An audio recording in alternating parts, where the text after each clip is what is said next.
Thank you for tuning into this week's GH Talk. I hope you all had a great week and are having an even better weekend. I did go MIA for 2 weeks. Someone in the comments, and I think maybe a few people have asked, where you been? On June 13th, my husband and I celebrated 3 years of marriage, so we did take a vacation, but we're back and I am ready to talk GH. On Twitter this week, KFC was live tweeting during episodes of General Hospital. Let's take a look at a few of those tweets.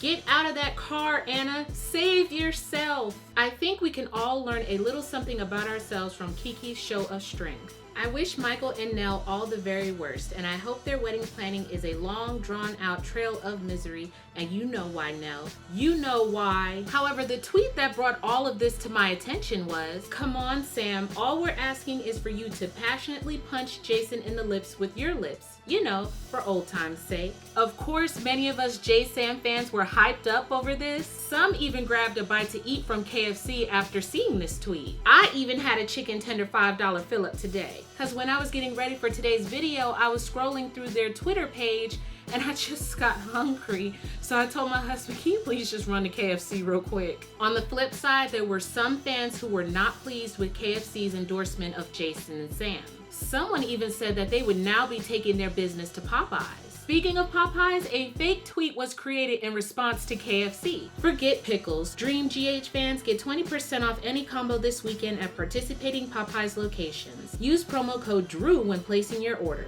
I didn't even need to be told that it was Photoshop. Once I saw the 20% off, I was like, oh hell no! Popeyes would never, okay? Never. Has anyone known a restaurant to give percentages off of food anyway? I mean, they have coupons, but not percentages.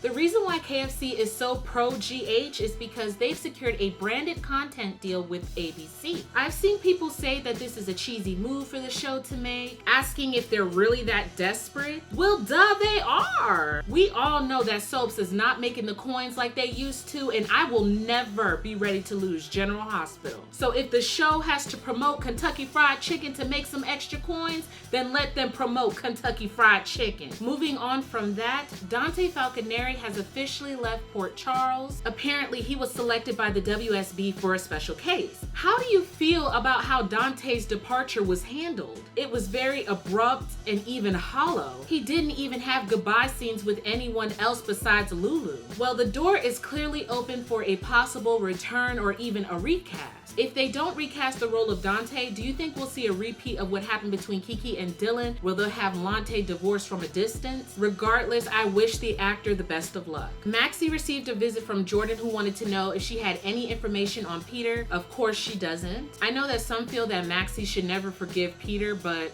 she will. Plus, she was given the okay to take baby James home, and I'm very happy for her, but also sad because Nathan, you know, he's not here for them. Peter is still tied up by Obrecht and a nervous Nina. I saw an article last week claiming that GH fans were outraged that Peter's torture has gone too far. What?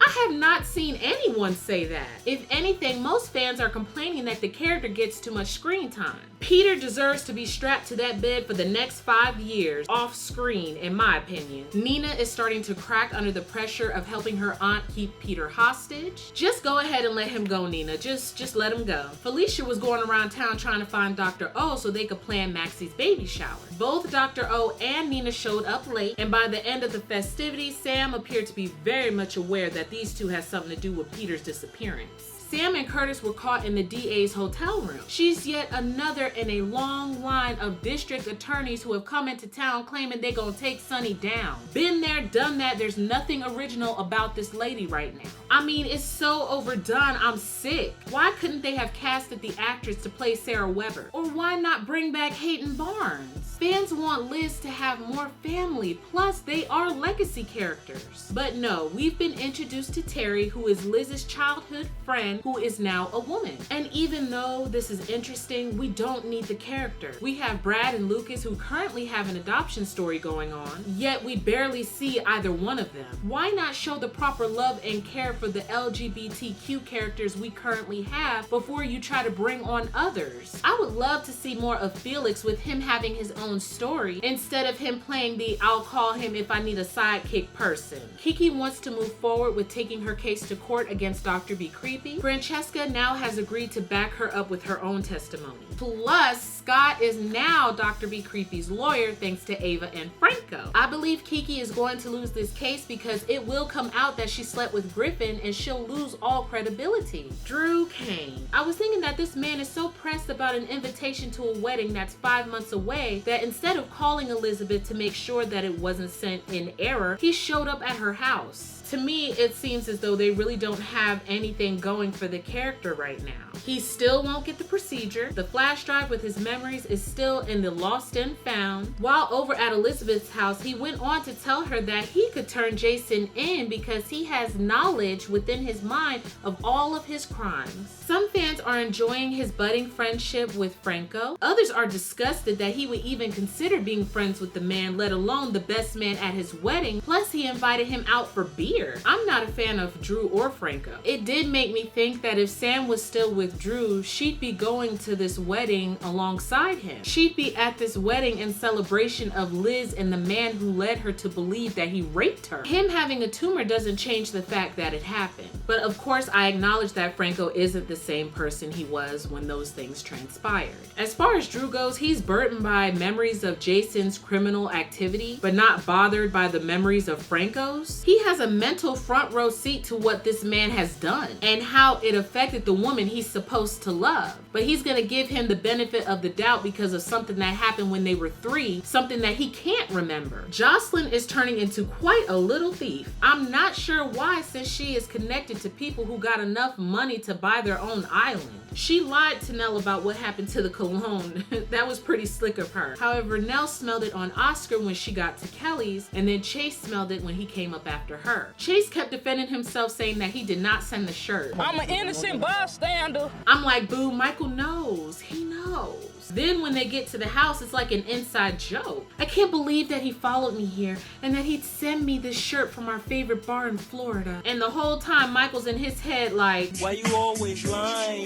How far do you think this will go? I had my theories, but since the actress has been announced as quitting the show, it's anybody's guess. I'm still wondering if this is gonna figure into the adoption storyline. I am glad that Sonny has come around and let Carly know that he believes her. He made the connection that all of Carly's problems stopped when she got locked up. There's also the case of Carly's mystery neighbor. There's been a lot of speculation, but Carly downloaded an app to her phone to translate Morse code, and her neighbor is sending out an SOS. Good luck with that, Carly. Let me just say that I'm glad that Jason is no longer in Ferncliff, when all he had to do was pay off Rupert like Sonny did and just stay on the outside and search for that evidence. Now, don't get me wrong, I am not upset with Jason for being there for his best friend who has had his back plenty of times. Yet, I wanted to slap the mess out of Jason for even considering the fact of running off to Canada. However, Jason, you just got back after 5 years, and let's forget Sam for a moment because she's not your lady. You have 2 sons who are just getting to know you as their father, and you're going to bail? Don't you dare talking about leaving to go to some damn Canada. Thank goodness Sam talked some sense into him. That was some foolishness. The squad was back together on Friday, and Sam came through as she was able to get the flyer out of the PCPD, but Spinelli came through and he was able to unmask that message that Nelle wrote in invisible ink. Thank goodness. What did you think about this week's General Hospital? As always, thank you so much for watching. I'll be back very soon with a JSAM video. I just want to see their moments on the 4th of July. And have a great 4th of July, everyone. Stay safe. Until next time, GHers, take care.